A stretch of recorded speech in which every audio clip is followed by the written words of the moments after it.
Chapter of history کے معزز سامعین السلام علیکم۔ سامعین، تاریخ ہند کے سلسلے کی ایپیسوڈ نمبر 55 میں خوش آمدید۔ شیر کی ایک دن کی زندگی گیدڑ کی 100 سالہ زندگی سے بہتر ہے، یہ قول شیر میسور، جسے دنیا ٹیپو سلطان کے نام سے جانتی ہے، ان کا ہے۔ 22 اکتوبر 1798 عیسوی کو انگریزوں اور نظام حیدرآباد کے درمیان ایک معاہدہ طے پا گیا، جس کی بدولت نظام حیدرآباد کی طرف سے ٹیپو سلطان کے خلاف انگریزوں کی مدد کو یقینی بنا لیا گیا۔ اس معاہدہ کی روح سے نظام انگریزوں کا باج گزار بن گیا۔ جہاں تک مرہٹوں کا تعلق ہے، انگریزوں نے انہیں ایک سابقہ معاہدہ کے تحت عملی طور پر غیر مؤثر کر دیا۔ لارڈ ولزلی کو جب اس امر کا یقین ہو گیا کہ اب ٹیپو سلطان کو کسی طرف سے کوئی مدد نہیں مل سکتی، تو انگریزوں نے ٹیپو سلطان کی حکومت کے کچھ ملت فروش وزراء سے بھی ساز باز کر لی اور ان سے یہ عہد لے لیا کہ وہ انگریز افواج کے حملے کے وقت ٹیپو سلطان سے غداری اور انگریزوں سے وفاداری کا مکروہ کھیل کھیلیں گے۔ سامعین، ویڈیو میں مزید آگے بڑھنے سے پہلے چیپٹر آف ہسٹری کو سبسکرائب کریں، اس ویڈیو کو لائک کریں اور بیل آئیکن پر ضرور کلک کریں، شکریہ۔ دوسری جانب لارڈ ولزلی نے اپنے بیانات اور خطوط سے ٹیپو سلطان کو باور کرایا کہ انگریز ان سے اچھے تعلقات کے خواہاں ہیں اور ان سے جنگ کا کوئی ارادہ نہیں رکھتے۔ تاہم یہ محض ایک چال تھی جس کا مقصد ٹیپو سلطان کو اپنی جنگی تیاریوں اور حملے کے ارادوں کے متعلق بے خبر رکھنا تھا۔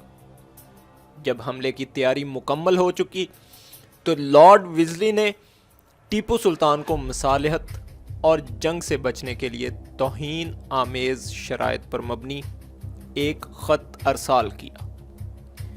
ٹیپو سلطان کے نزدیک ایسی ذلت آمیز شرائط قبول کرنا در حقیقت انگریزوں کی غلامی کے مترادف تھا۔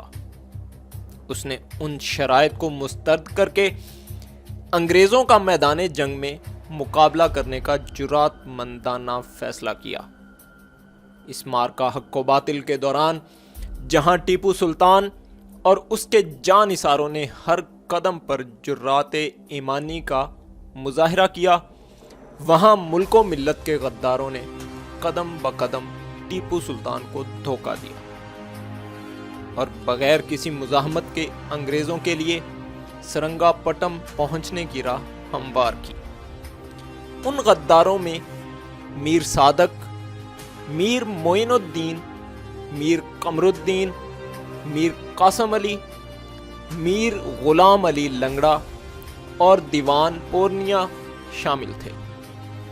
حقیقت تو یہ تھی کہ انگریزوں کو اپنی فوج سے زیادہ ٹیپو سلطان کے ضمیر فروش وزیروں اور مشیروں پر بھروسہ تھا، جو ملت اسلامیہ کے اس بطلِ جلیل کی پیٹھ میں چپکے سے خنجر گھونپ چکے تھے۔ ٹیپو سلطان اس آخری معرکہ کے لیے اپنی تیاریوں کا جائزہ لے رہا تھا کہ چند ہندو نجومیوں نے اس کی خدمت میں حاضر ہو کر کہا کہ سلطان، آج کا دن آپ کے لیے کچھ اچھا معلوم نہیں ہو رہا۔ ٹیپو سلطان اس بات پر ایمان رکھتا تھا کہ مالک کائنات نے کسی دن یا رات میں بذات خود کوئی خرابی نہیں رکھی۔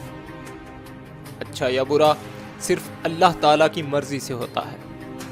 ٹیپو سلطان نے امکانی مصائب کو ٹالنے کی خاطر حدیث پاک پر عمل کرتے ہوئے فقراء و مساکین میں صدقات و خیرات تقسیم کیے۔ اس معرکے میں ٹیپو سلطان شہادت کے رتبہ پر فائز ہونے اور اپنے معبود حقیقی کے روبرو سرخرو ہونے کے لیے پہلے سے تیار تھا۔ چنانچہ اپنے رفقا سے کہا کہ لگتا ہے کہ اب ہم کچھ ہی دیر کے مہمان ہیں۔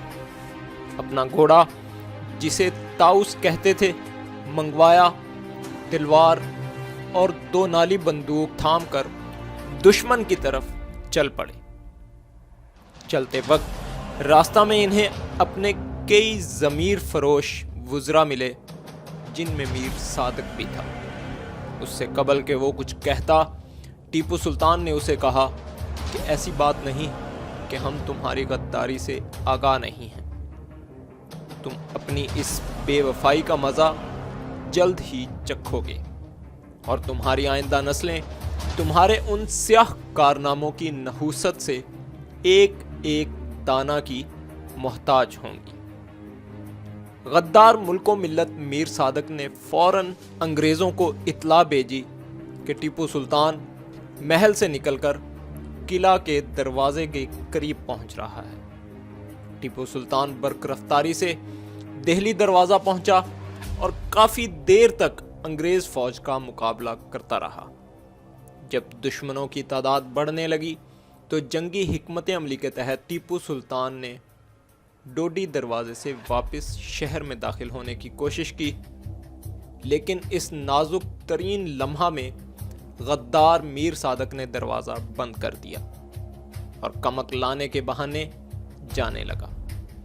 ٹیپو سلطان کا ایک وفادار سپاہی اس کی غداری کو بھانپ گیا اور اسے کہا کہ سلطان کو دشمن کے منہ میں دے کر خود کہاں جا رہے ہو۔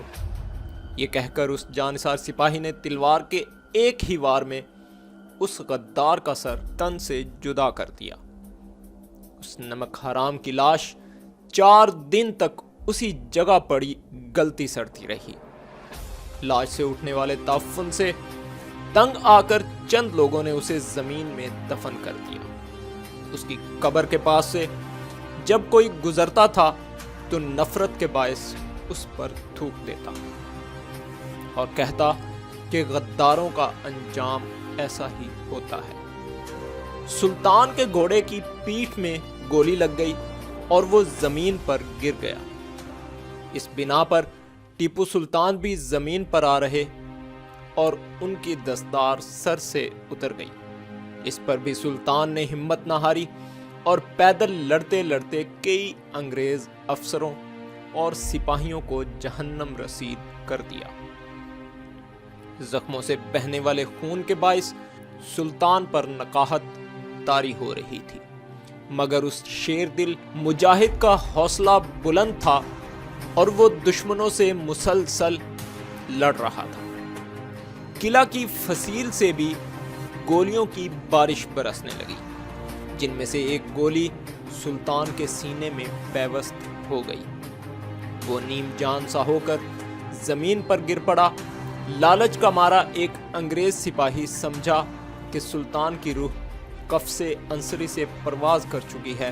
اس نے ٹیپو سلطان کی کمر سے ہیروں سے مزین انتہائی قیمتی شمشیر بند اتارنے کی کوشش کی تو سلطان نے اپنی تلوار سے اس پر وار کر دیا، مگر وہ اپنی بندوق کو ڈھال بنا کر بچ گیا۔ تاہم اس کی بندوق 2 ٹکڑے ہو گئی۔ سلطان نے دوبارہ وار کیا تو قریب موجود ایک دوسرا گورا سپاہی جہنم رسید ہو گیا۔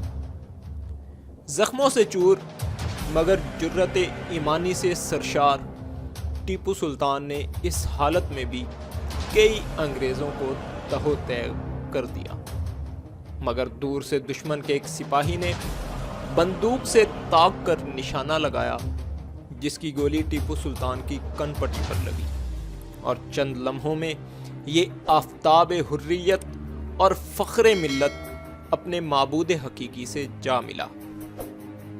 جنرل ہیرس نے ٹیپو سلطان کے جسد خاکی کو دیکھا تو خوشی سے نعرہ لگایا کہ آج سے ہندوستان ہمارا ہے۔ جنرل ہیرس کا یہ جملہ سچ ثابت ہوا اور پھر کبھی بھی فرنگیوں کے سامنے کوئی ٹک نہ سکا۔